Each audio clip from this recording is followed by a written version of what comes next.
Cowardly Judge, based on Judges chapters 6 through 7, part 2 continues. Like grasshoppers, the enemy swarms over the Israelite field, stealing grain, cattle, and sheep. One day, a young Israelite is secretly threshing his grain when a stranger appears before him.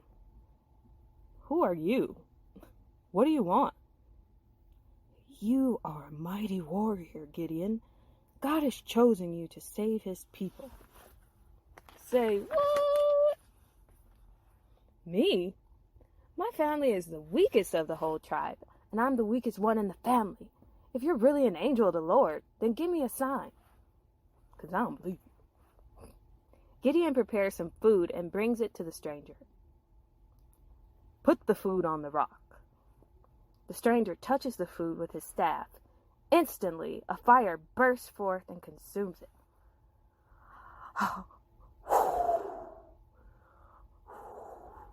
"I have seen the angel of the Lord face to face." When the angel disappears, God speaks to Gideon and tells him to destroy the altar of Baal. But Gideon is afraid of the townspeople, so he waits until dark to obey. "Is it dark outside yet? Okay, cool. Bet. Won't the people kill us if they find out? That's why we're doing it at night, duh. Get to work." "Okay." Boom. Boom. Take that.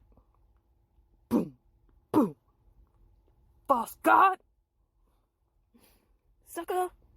But Gideon still hopes that God hasn't really called him. He asks for a sign.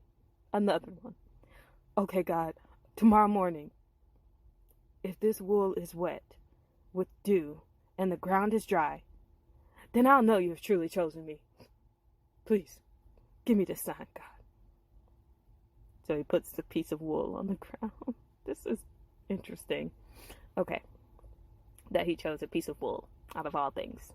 The next morning, Gideon has his sign. The ground is dry, but there's enough dew on this wool to fill a whole bowl. Wow. Wow. I can't believe he did this for me. Okay. But Gideon is still afraid. "Oh God, please don't be angry, but give me just one more sign.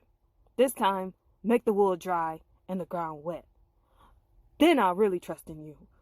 Please just do this for me, God. Please. I'm scared."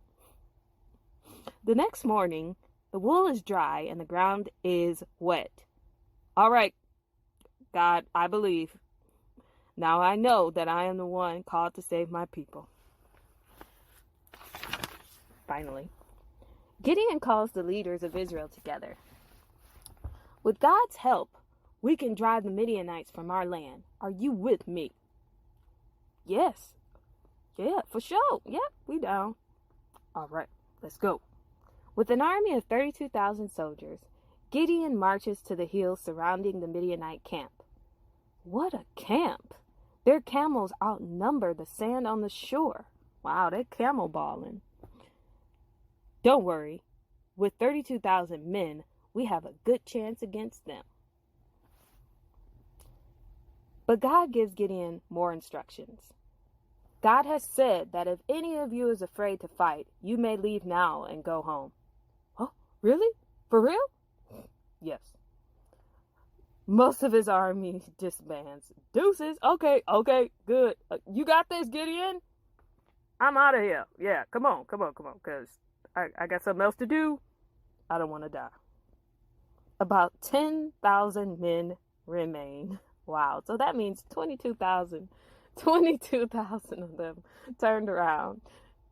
They seemed like they was down and ready, but when it came time to fight and they were given the option to leave, they took it.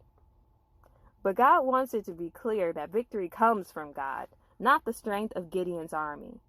He makes Gideon weed out his army once again.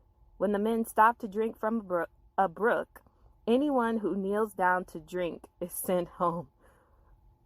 "Oh, yes, water.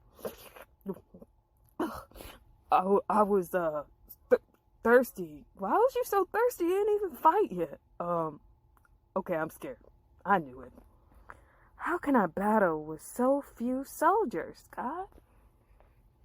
Only 300 men are left out of Gideon's original army of 32,000. Wow, that is a significant decrease. That means 31,700 of them didn't make it to battle. Wow. Now the Israelites know beyond all doubt that only with God's help can they defeat the army. Anybody else leaving? Anybody else? Okay, let's go. Hide your torches in these pitchers. Spread out on 3 sides of the camp. Wait until nightfall, then listen for my signal on the trumpet. We ready? We're ready, yes. Yes, sir, yes, sir. At Gideon's signal, the men blow their trumpets, smash their pitchers, wave their torches, and give the battle cry. The sword of the Lord and of Gideon, yeah!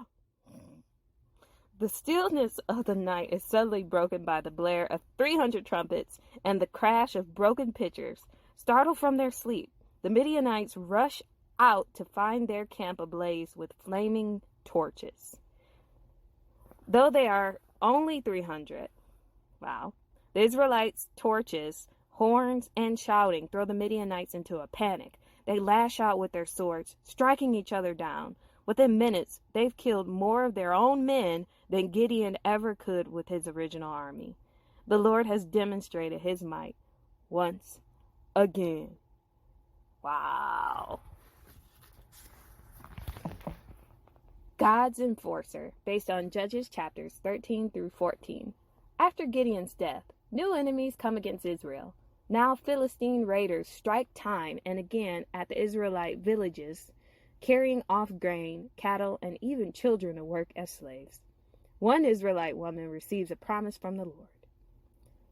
You're going to have a boy, so keep yourself pure, because your son will help save Israel from the Philistines.